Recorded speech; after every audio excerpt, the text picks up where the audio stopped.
Wilson Center here, and we are so thankful that the Woodrow Wilson Center for International Scholars extended an invitation to us to put together a civility conference. We especially thank Mr. Lee Hamilton, the director of the center, who issued this invitation, and so we are just extremely thankful to be here. My name is Tomas Spath. I'm with the Institute for Civility and Government. Together with my colleague Cassandra Dahnke, we thought up some years ago that there's a need for an organization that works with government officials, works with constituents to build a civility movement in our nation. And so that's what we're a part of today, and we thank you so much that you're here. We also wish to extend a thanks to all of our distinguished guests, our panelists that are going to be meeting with us this afternoon. And I hope you enjoy this great afternoon when we create synergy for the civility movement. We're going to begin with a brief introduction today. We're going to have two panels. The first one is going to focus on the civility crisis, what we call the civility crisis on Capitol Hill. Then we're going to hear from a musical guest that is with us, Mr. Eric Nezda, followed by our second panel this afternoon that is going to focus on civility in our communities and what we can do to build civility within our communities. And why are we here? We are here because in the 1990s, Cassandra Dahnke, when we met, we worked with the Presbyterian Church, and we brought Presbyterians to Washington, D.C., and we led 7 legislative conferences to Washington. Our smallest group was 25 individuals, and our largest group was 45. And when we came to Washington, we had a lot of fun as a group at the Lincoln Memorial. We had a lot of fun as a group at the monuments that we saw within the city. And then when we got to the legislative part of this conference, we found we had differences of opinion within our groups. And the person that I had fun with at that Lincoln Memorial wasn't with me when I wanted to focus on housing issues. And how dare you think different than I? It is through that experience that we started to see the implications of a lack of civility within our groups. And all of a sudden, the conversation stopped. And that is when we became keenly aware that there is a skill set for civility that is crucial to a healthy democracy that we all too often lack. It is during this time that we used to go to many town hall meetings, because we had to prepare for these legislative conferences when we brought people to Washington. And we were shocked. I was shocked when, I don't know if you remember, way back in the 1995, when the Republican Party won the majority in the House of Representatives, and we had a switch. And all of a sudden, one of our members of Congress, Mr. Bill Archer, who is not with us, and he is going to show up. That seat is empty, but he is going to be here. He always shows up right at the last minute. And he became the chair of the House Ways and Means Committee. And on the news one night, I saw with my own very eyes a spit from Representative Sam Givens of Florida that went to the feet of Mr. Archer. And why was that? That's because of the way things are done in Washington. That's when I called my colleague Cassandra Dahnke and I said, Cassandra, a grandpa figure spat at another grandpa figure on TV, and they're leaders in government. We got to do something about this. Remember? Yes, I remember. And so we did.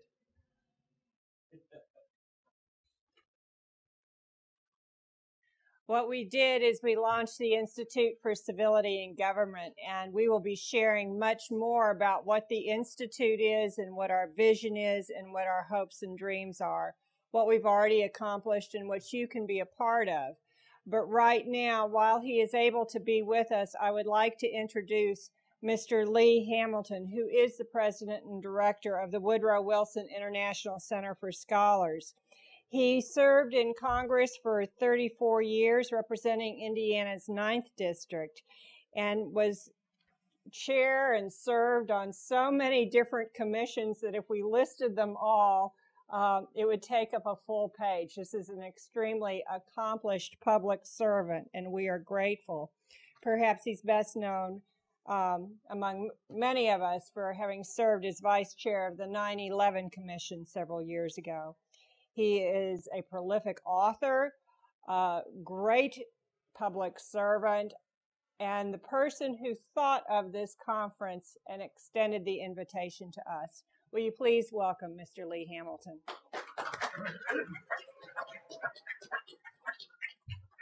Cassandra, thank you. Welcome to the Wilson Center. We're delighted to see you this afternoon. I'm especially pleased to see two of my former colleagues. Well, I see one of them now. The second will be here shortly. And Henry, of course, Cuellar from Texas. I was trying to think, Jim, as I was thinking about our appearance together. I cannot remember a time in those 34 years in the Congress when I saw either Jim Leach or Bill Archer in any mode other than a very civil approach.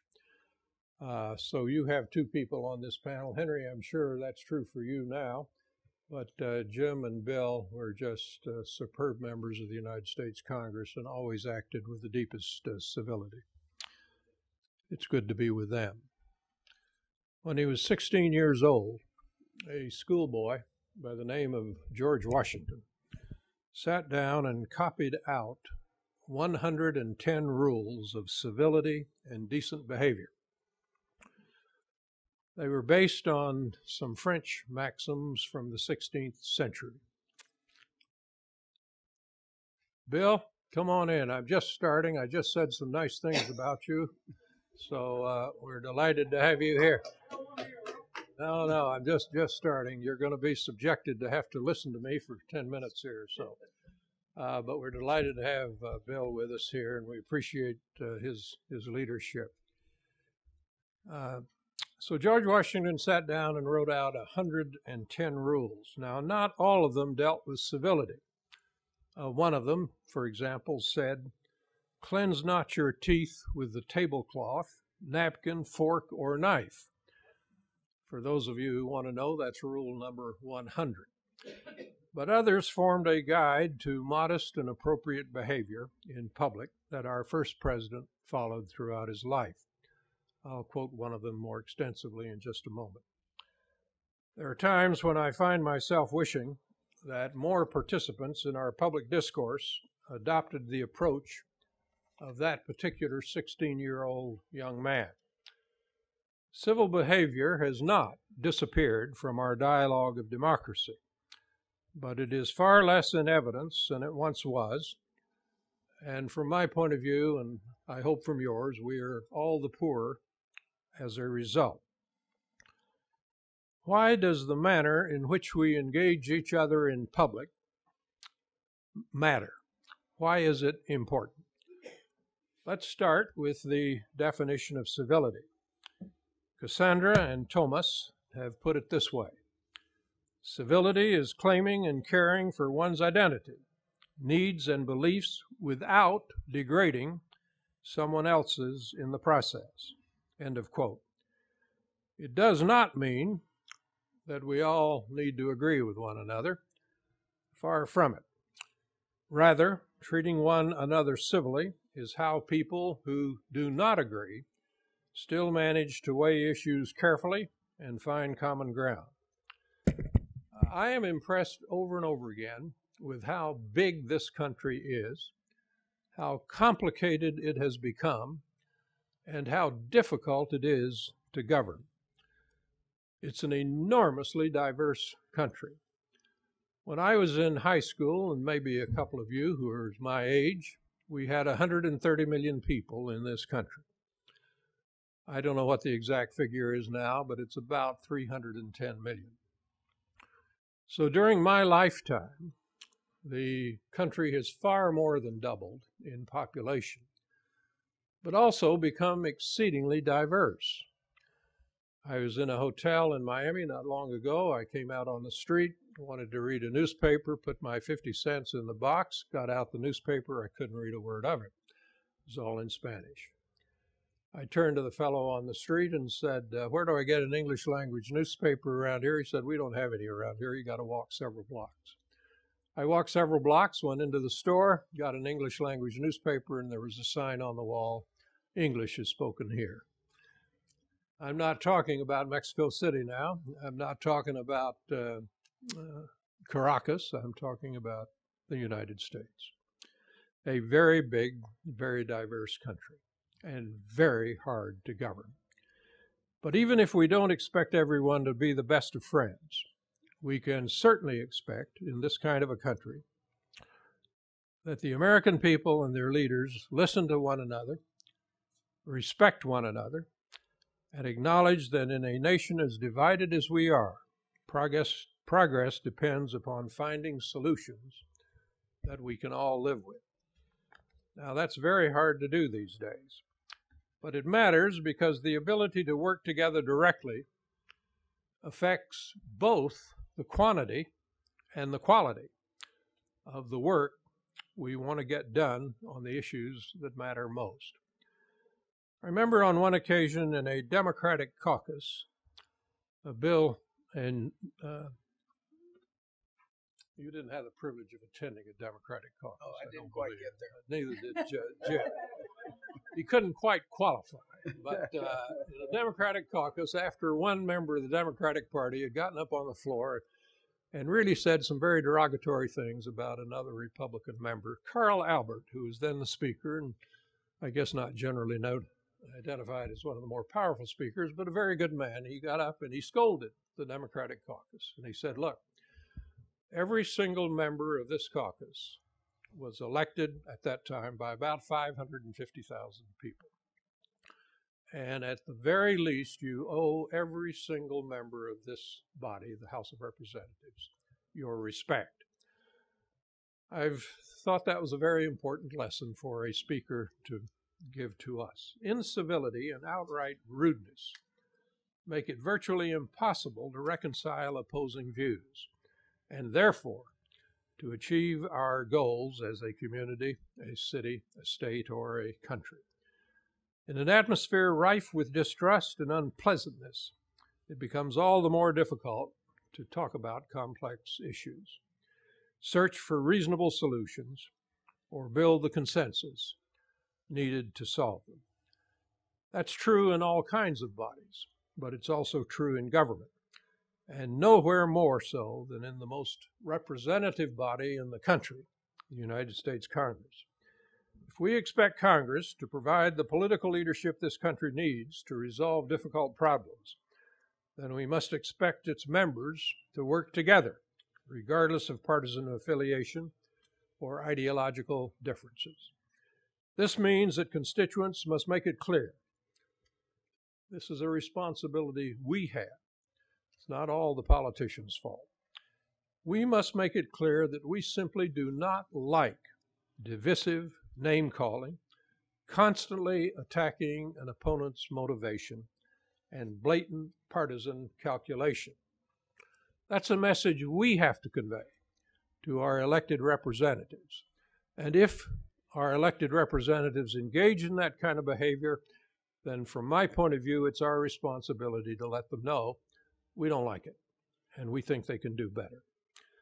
Perhaps we could launch a movement to ask each of our representatives in Washington to sit down and copy by hand George Washington's rules. I recommend one rule particularly. Quote, every action done in company ought to be with some sign of respect to those that are present. End of quote. I commend George Washington's rules, and I commend the Institute for Civility under the leadership of Tomas and Cassandra for organizing this meeting, symposium, but more importantly, really putting emphasis day after day, week after week, month after month on the importance of civility in our public discourse. It's a pleasure to be with you and to be supportive of that effort. Thank you.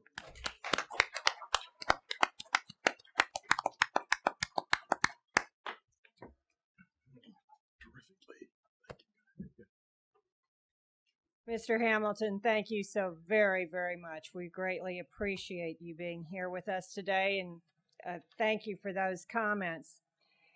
Actually, you did us a great service by giving our definition of civility, claiming and caring for one's identity, needs, and beliefs without degrading someone else's in the process.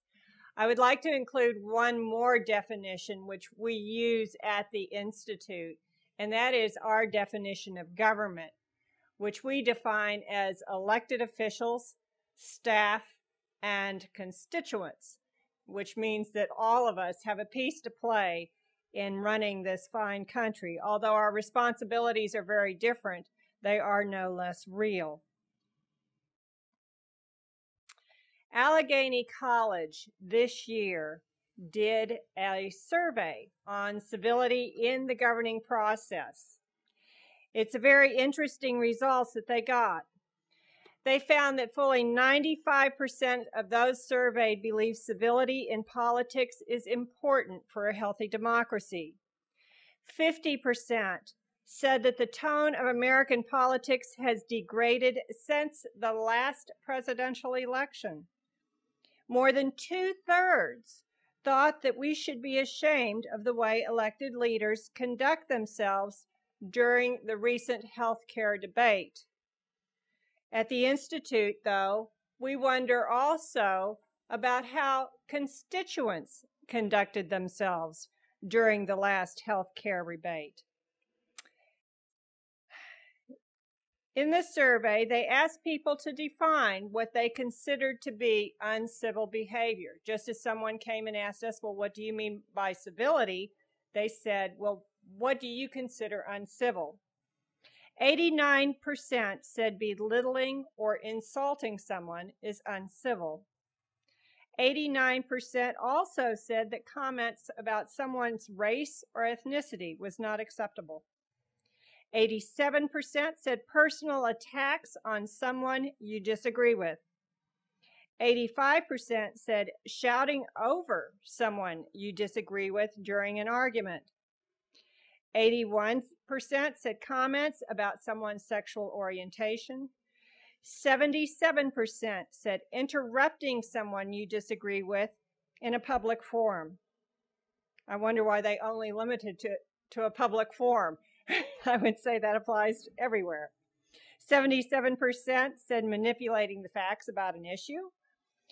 73% said questioning someone's patriotism because they have a different opinion. I wonder if you've ever heard that happen before. 28% said disruptive but nonviolent forms of protest.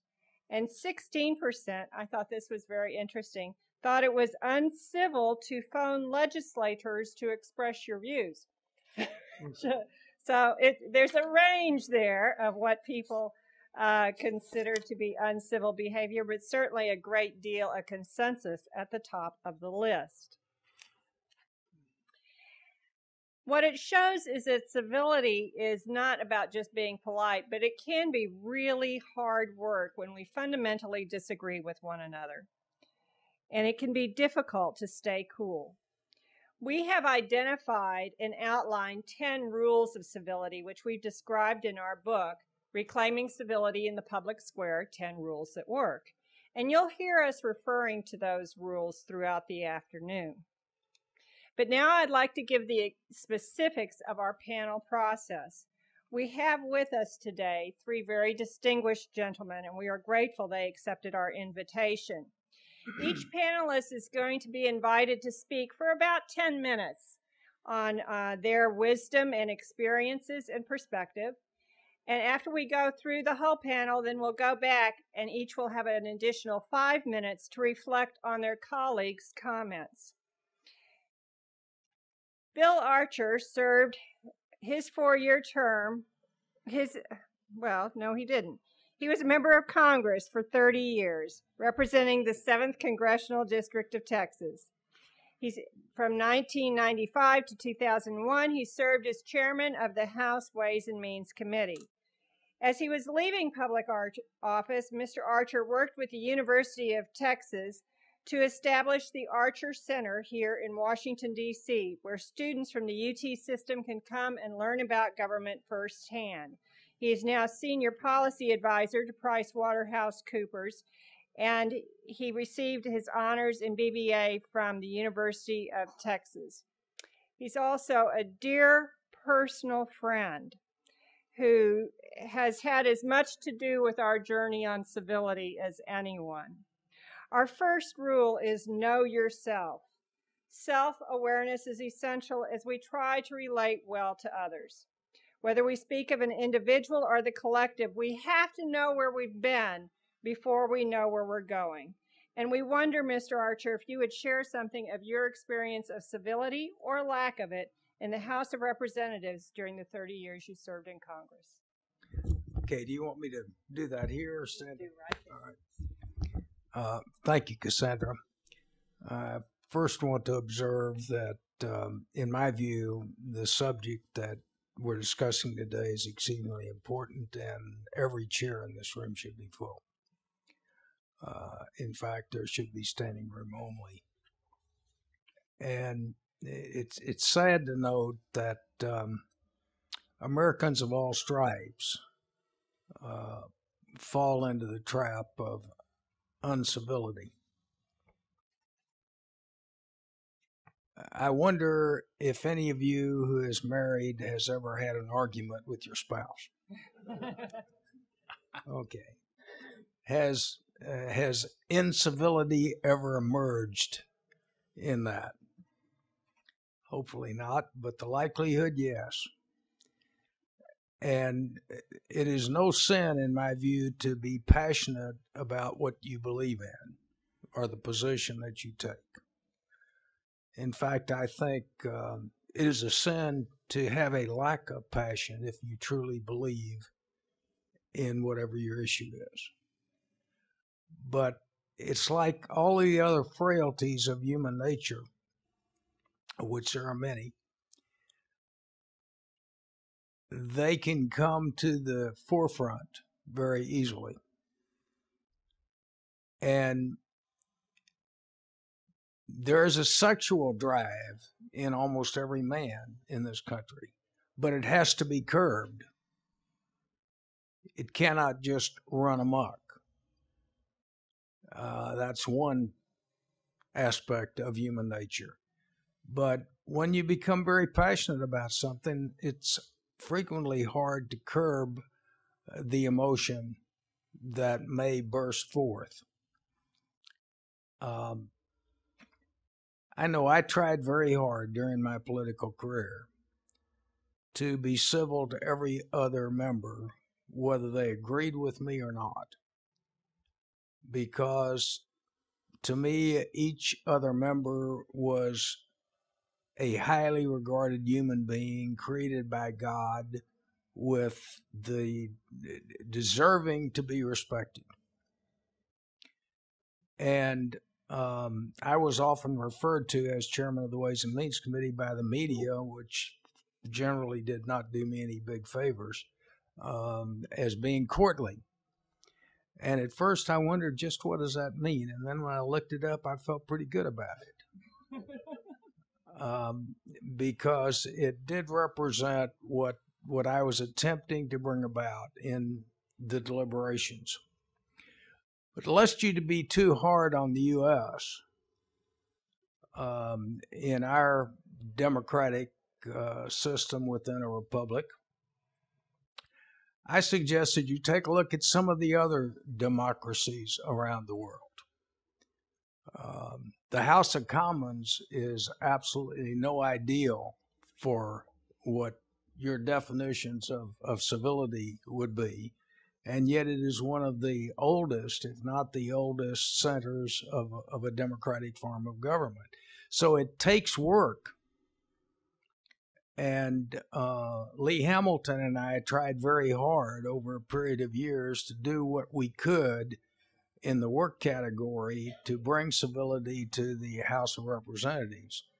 And first, I could probably have saved you my 10 minutes by just identifying with all of his remarks that he made, which is a statement sometimes made on the floor of the House that I want to associate myself with the remarks of the gentleman from Indiana, because all of it is true. One of the small things that we tried to do, we never accomplished it, was to eliminate the 1-minute speeches that begin each session of the House of Representatives. And any member on either side of the aisle is permitted to come up and speak for 1 minute on any topic which they wish to discuss on that day. And much of it is inflammatory. Number one, what can you say in 1 minute? Not very much. To me, those were the toughest speeches I ever had to make in the Congress, were ones where I was limited to 1 or 2 minutes. And yet that's fairly characteristic of the House of Representatives, not of the Senate, I must say. But we never succeeded in that. The problem with the 1-minute speeches is that many of them were inflammatory, and they were to set a tone for the rest of the day, for the rest of the session, and they were unnecessary in the process. But as I said, we never succeeded. If you think that it is highly partisan today, let me take you back, because it's not more partisan today than it has been at other times in the past. And I know when I became chairman of the Ways and Means Committee,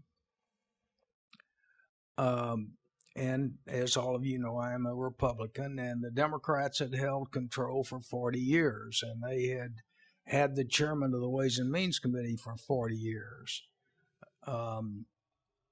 And they weren't too happy when they went into the minority. And let me tell you, there was a real lack of civility, but it was a representation of the passion that they felt by being in the minority for the first time in 40 years and not being in total control of everything. It didn't matter how well they were being treated. They just festered with this. And one of the Democrat members, and I'm not going to mention his name, because as it turned out, I later gained a lot of respect for him, and he and I built a very close personal relationship. But at one point, his office issued a press release that called me Hitler. That was not a real comfort zone for me. And at one meeting that we had in a room in the Capitol, another Democrat became very unhappy because the rules did not permit him to offer an amendment. And he stood up at his place, threw his papers down. Of course, he had brought an NBC reporter in with him, too, with a camera. Very small room. And he said, "I fought you guys in the Battle of the Bulge." He had been a paratrooper at the Battle of the Bulge in World War II. He's one of the few members that was in the Congress that had served in World War II. Well, you know, what that effectively called me and the other Republicans in the room called us Nazis. And it so inflamed another Republican that when the Democrat went out of the room, the Republican walked on the other side of the table, out of the room, into the hall of the Capitol, and they nearly had a fist fight. And one of them grabbed the other one's tie and so on. It was one of the great moments of lack of civility. You asked me to talk about some of the things that happened that were violations that I served under. That was back in 1995. So this isn't anything new to have partisanship.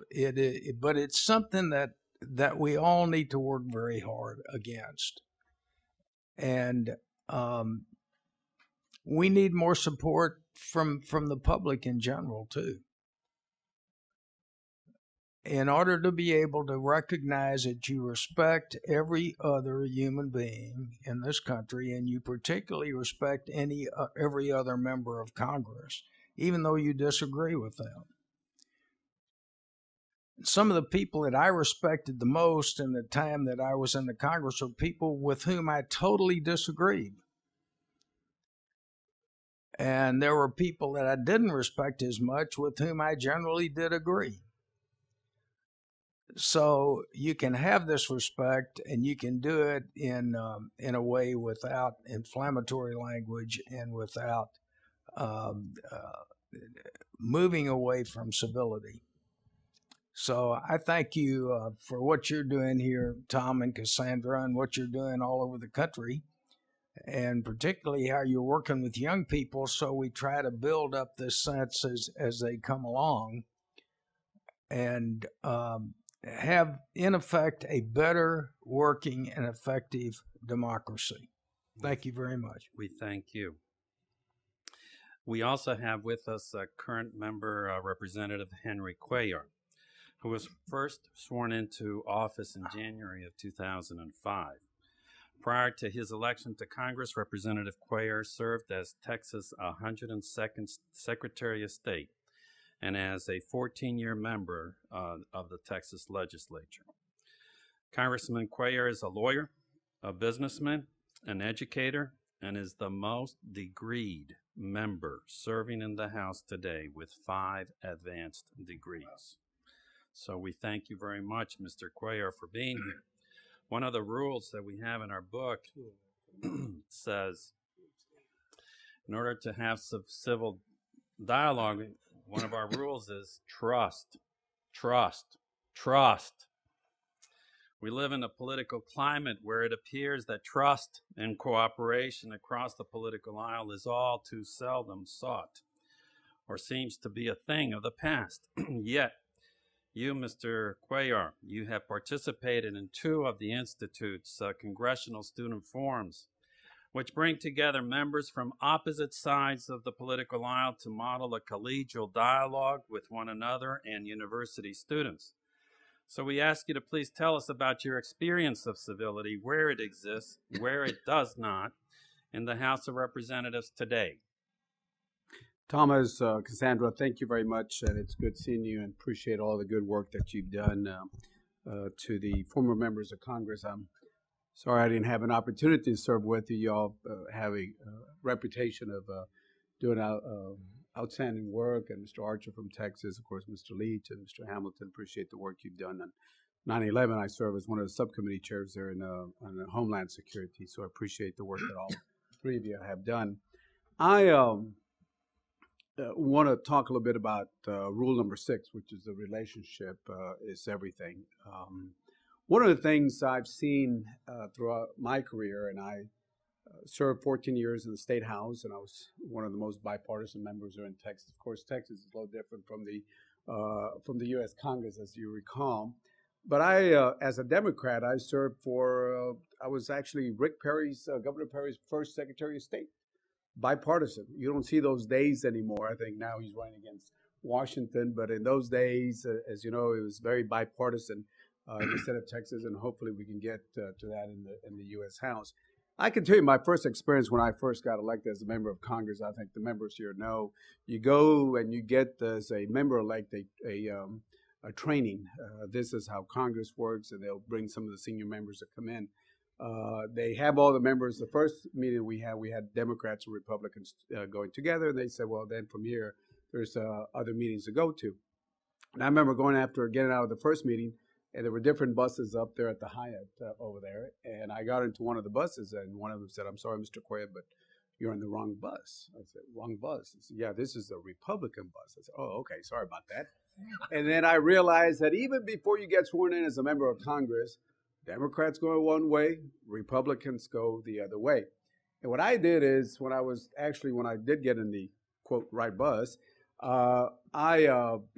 they were asking us, what do you want to do here when you're a new member of Congress? And I said, one of the things, somebody asked me, if you were Speaker of the House, what would you do differently? And I said, well, the first thing I would do is I would get some Republicans and put them as chairmen of the committees, just like we did in Texas. We've been doing that for years and years.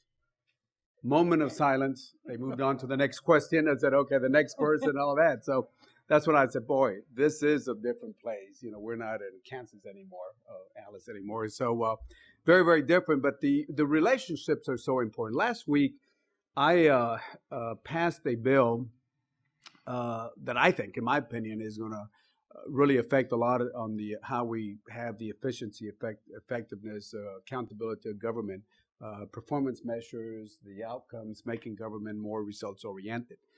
That bill should have gone into a regular calendar, but I asked leadership to put it on the suspension bill. As you know, when you put a suspension bill, you got to get 2/3, which means that you got to get parties, members of both parties. And it makes it difficult because, as you know, it's same thing. I think Mr. Archer's right. When the Democrats were in power, they would say no to what the Republicans had. And then, of course, the Republicans are doing the same thing. It's almost whoever's in power doesn't matter, and whoever's in the minority, you see the same thing. So I said, but I still want to take a chance because I feel that we can get our Republican friends to come on board. So we took the risk, and as you know, we did pass it. It actually went without a single opposition, but there was a lot of work behind trying to get the Republicans, having folks from the Bush administration come in and write letters of support so we could give it to our Republicans. Had a Republican co-sponsor, Todd Platts, who also went up there and spoke on it. And we finally got it to a point where we had the person, the Republican that was supposed to speak against it, his only comment was he spoke in favor of it. He said, well, my only thing is that this doesn't give me an opportunity to add an amendment because it's a suspension. And that's when I said, I think this bill is going to go in without any opposition. So it went, it was voice voted. It's heading over to the Senate side. And the reason I mentioned this is because a lot of it was just working behind the scenes, talking to Republicans, saying, look, I know we got our own agendas, but this is a bill that I think will be good for government. The efficiency, try and turn into more results-oriented. So we got that passed as an example. The other thing is, there are, that's one bill that was easy compared to some of the more difficult bills coming in. For example, talking about the face of the United States changing, the Hispanic growth as an example. When the census numbers come out, you'll see that a lot of things are changing. In my home state of Texas, for example, 70% of the growth that we've had in the last 10 years in the state of Texas are Hispanics. We're trying to work a bipartisan redistricting in Texas. As you know, it was a little different when Tom DeLay was there in Texas, but we're trying to do a bipartisan bill, working with Lamar Smith and trying to work something out. We'll see what happens. But I say this because we're attempting to work on the relationships. Hey, let's try to do something a little differently, and we're trying to work on this. But I was telling Lamar Smith, I said, look, let's say Texas will get 3 new congressmen, maybe even 4. So I said, we could say 2 and 2 to the Democrats, to the Republicans as a bipartisan, hypothetically speaking, of course. And I said, theoretically, it should be 3 Hispanics out of the 4 because of the growth that we've had. He smiles. He said, yeah, but, the Republicans are still in power in the state legislature and the government. I said, okay, let's go ahead and do it 2 and 2. But we're doing this because we're trying to do something that was very different from the last redistricting. And as you know, if you want to talk about anything that's real political, try redistricting. And I've seen that as a state house member. I've seen that as the Secretary of State, and now, of course, over here, seeing what our former colleagues are doing over there. So I say this because there's an attempt to work on this and try to build on the bipartisanships. But, we have a lot of tough issues coming up, and one of them is going to be immigration reform. If people thought that people were engaged when it came to healthcare, you can imagine when we get to issues like immigration reform. Immigration, as you know, anytime you look at the history of the world, there's always been movement of people. people move around, sometimes because of war, sometimes because of famine, sometimes of economic needs coming in, as we're seeing now. And if you look at the history of the United States, there's always been a debate about this. First, it was the Germans, then it was the Irish, the Chinese, and now, of course, it's the Hispanics on that. And so issues like immigration will test how civil we can be. Because I've seen some of the past debates on immigration, and let me tell you, when you read about it, it's extremely emotional. If you thought healthcare was emotional, wait till you get into something like immigration reform. I'm sure the members I got to work on it through 1986 in bipartisan way. Ronald Reagan, Republican, congressional House and Senate that was, I believe, Democratic, bipartisan. That's the only way we can pass immigration reform is by having something like this. So there are some tough issues coming in, but this is where the relationships that you develop are so important. It's just like an attorney's. You go fight it out in court, you walk out and say, hey, good fight, let's go get a cup of coffee. People see that and they just can't see it. Here as member of Congress, and I think we see this, Democrats get on one side, Republicans get on the other side. They sit in different areas. I'm one of those, I call myself a floater. I'm always walking around. I spend a lot of time on the Republican side developing relationships. And I think it's so important where you can disagree, but at the same time be able to go get a cup of coffee on that. So thank you again for allowing me for my 10 minutes, and look forward to listening to Mr. Leach so we can get into a response. Okay, thank you so much.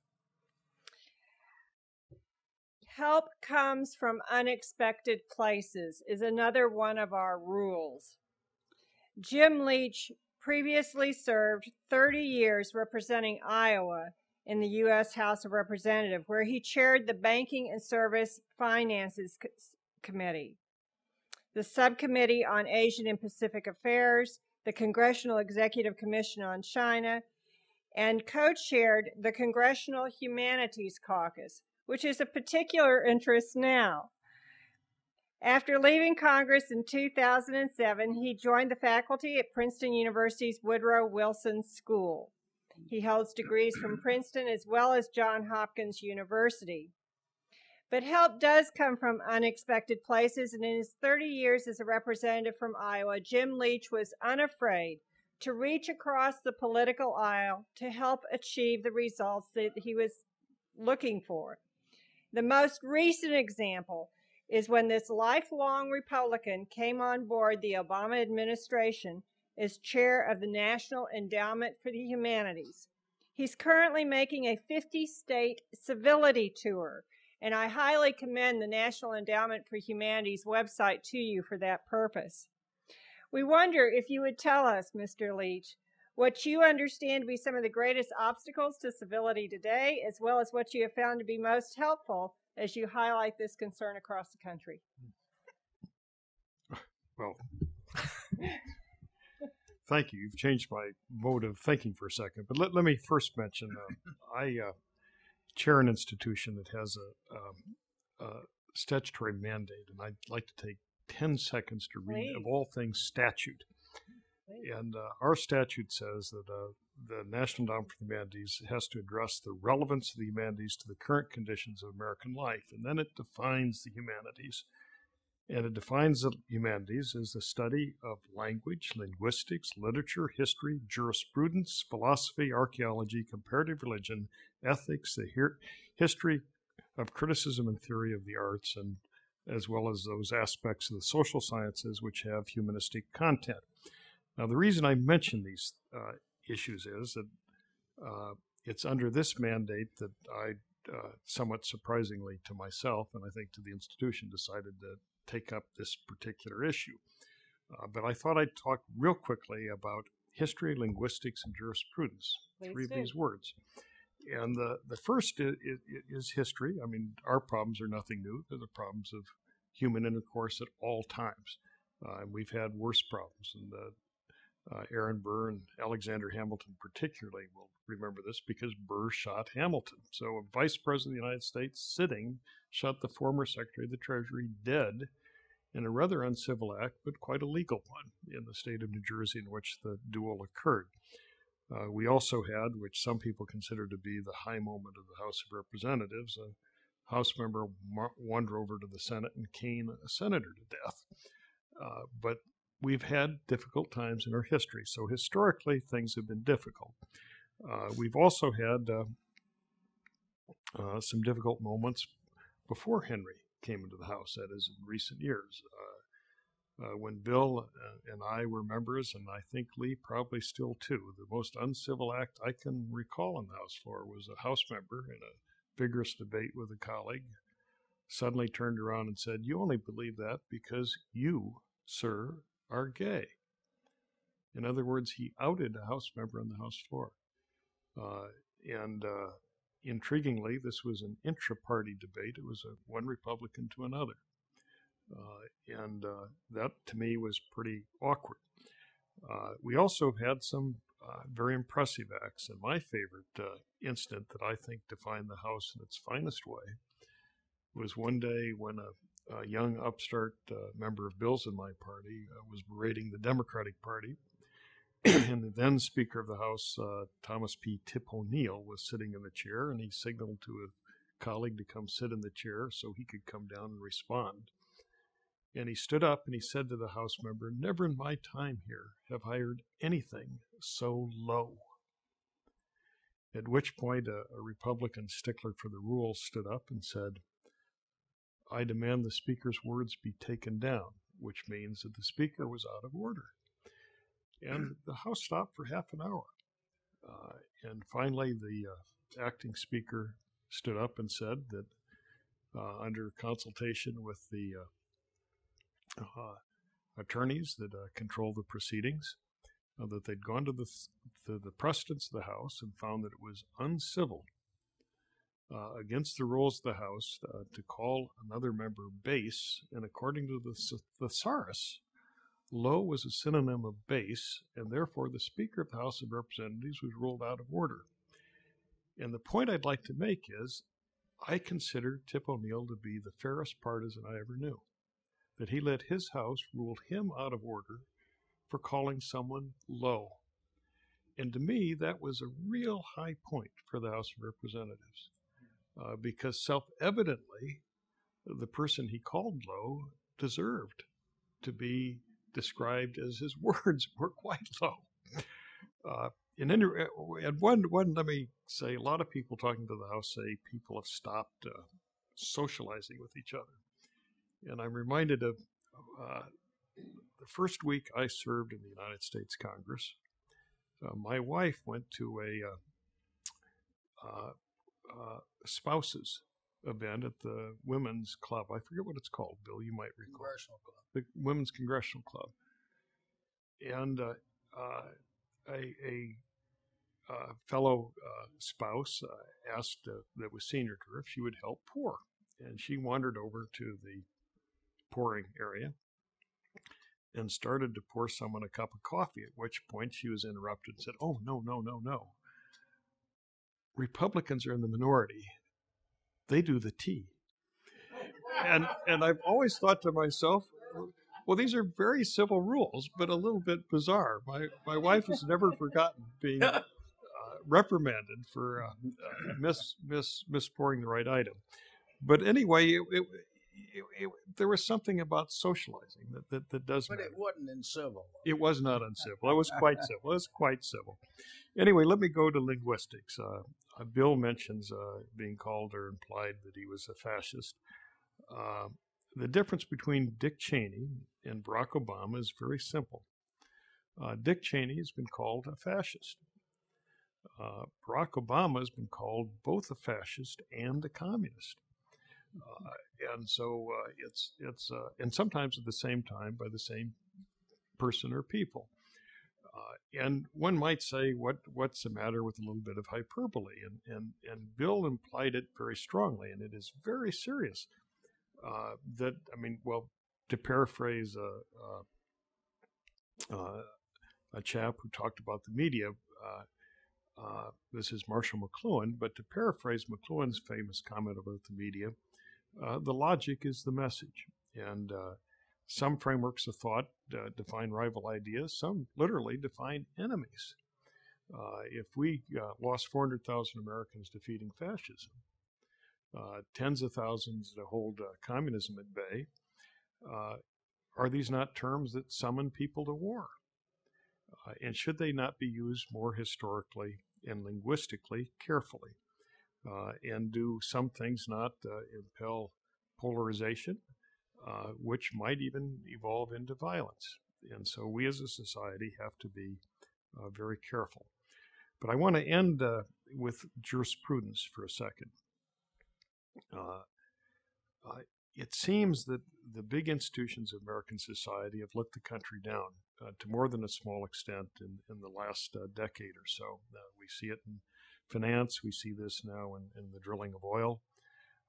And I think we've seen it in the United States Supreme Court. And I want to raise this because civility might have an aspect that involves politeness, as the Washington rules imply, that is, George Washington's rules imply. But you can have very uncivil speech be very polite. And let me give you the Capitol Hill example, because we're asked to talk about Capitol Hill experience. The number of times that Henry and Bill and Lee and I would be walking to a vote, and we'll have someone come up to a colleague that we're walking with or whatever and say something like, say, George, you know how much support we gave you in the last campaign, and gosh, we want to equal that in the next campaign, and actually more than equal it, because we have a lot of allies now, and we have this vote tomorrow, and it's important to us, and we sure want your help. Well, the point of that is, that's a very uncivil comment. I mean, the implication is, we've given you a bit of money, we'll promise you a little bit more, and this is kind of a contractual obligation that's ongoing. And when the Supreme Court of the United States this last January or February announced that corporations could give money for and against candidates, it was really saying something that was uncivil, ahistorical, and against the American philosophy. And I want to be very clear about this, because to reach this opinion, the court conflated two sets of words. One is that an individual is a corporation, and the second is that money is speech.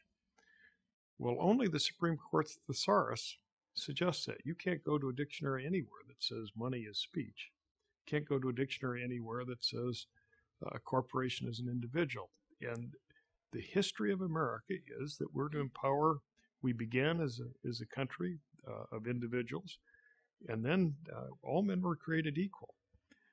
And then we went through this history about definitions, and that is man simply pale and male? And we said no, man could be female and could be anything but pale.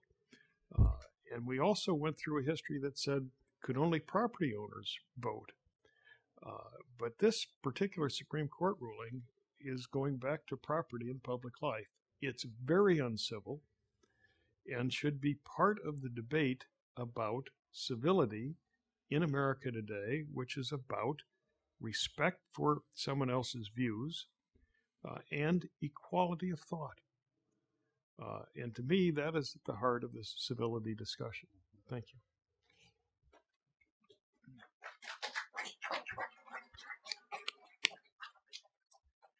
We're going to go back through now and invite each of you to spend a few minutes reflecting on what your colleagues have said. I wonder, Mr. Hamilton, if you would like to rejoin us back up here as you stayed. We would certainly welcome your thoughts as well. And so we invite you back up here if you're so inclined. Okay, that sounds fair enough. Okay, that sounds fair. Well, then I'm going to turn to you now and say, do you have any reflections on what you've heard from your colleagues? All right. Well, we will get to the audience shortly. We have allowed time for Q&A after each of these panels, and there are many folks here. This is a diverse group that's attending. We have Secretary of State from West Virginia who's here. We have several congressional offices represented. We have members of the Institute here. We have academia. And so we do want to hear your thoughts. You are an important part of this equation. But first, we'll take just a few minutes to invite each of our panelists to reflect on what they've heard. Bill? Well, Jim, I couldn't help but remember that besides being called Hitler and a fascist, I was also called a communist.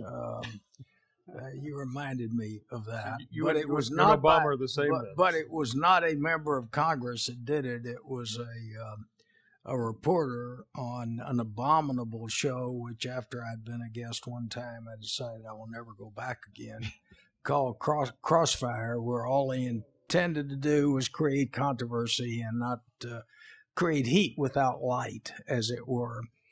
But Robert Novak called me a communist on that program. So I can identify with that too. I was fascinated by Henry's comments about redistricting because it is very controversial and one of the more difficult political exercises.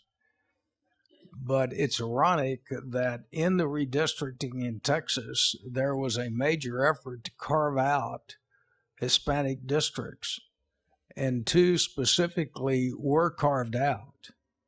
And both of them are now represented by Anglos in the Democrat Party. An Hispanic could not win the Democrat primary against the 2 Anglos that are now in the House of Representatives. So creating a district that is a significant majority does not necessarily guarantee you that the person that's in that majority is going to get elected. That's just a sidelight. I'm not trying to make any point there other than it's just kind of fascinating. But beyond that, I don't think that I would add a whole lot, other than I think what Jim brings up of money is terribly troubling. I'd never thought of money as being uncivil or incivil. What is the correct word, by the way? Uncivil. All right. We'll make a judgment call here. But I will say this, that I'm terribly troubled about the infusion of money in the political process. Perhaps as much or more than almost anything that I can think of. I think it's reached the point of obscenity, so I guess that is uncivil.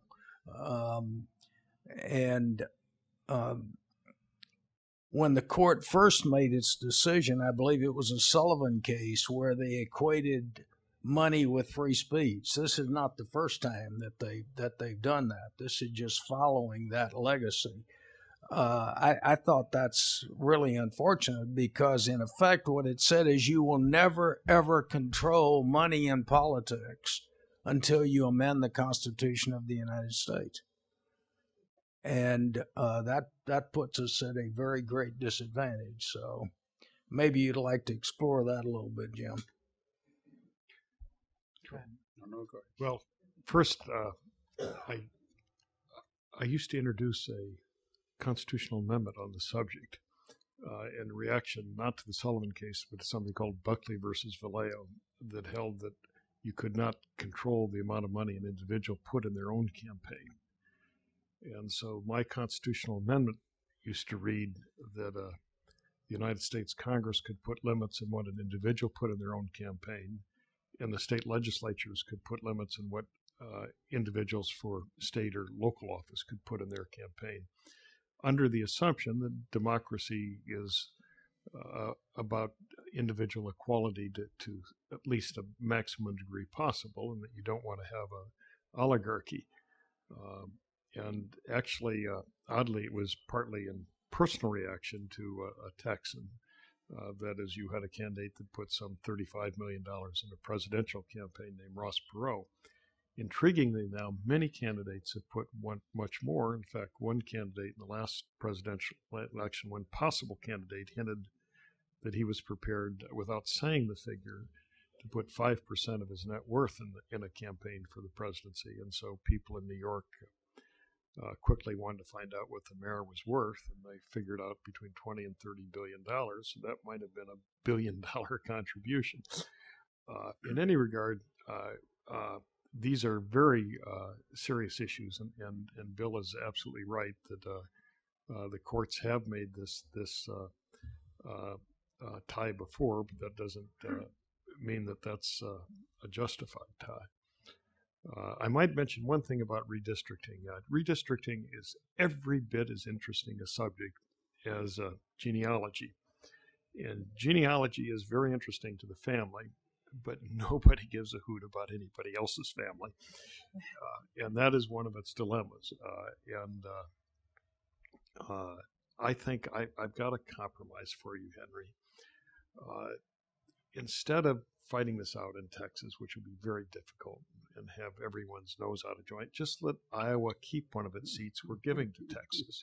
And I think that would be a kind of a very civil, reasonable way of reaching an accommodation that would not hurt everybody's feelings. Well, since Iowa's in the north part of Texas, let me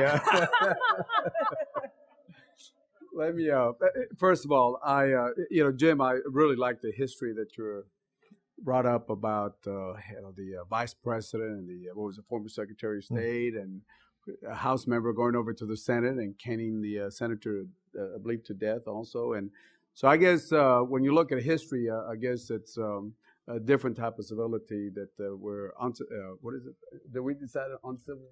Yes. Yeah, that's the right uncivil on that. So we've seen that a little bit different, but nevertheless, I still go back to the words that Mark Twain said. I guess it was in 1908 when he said, "Thunder is impressive, but it's lightning that does the real work."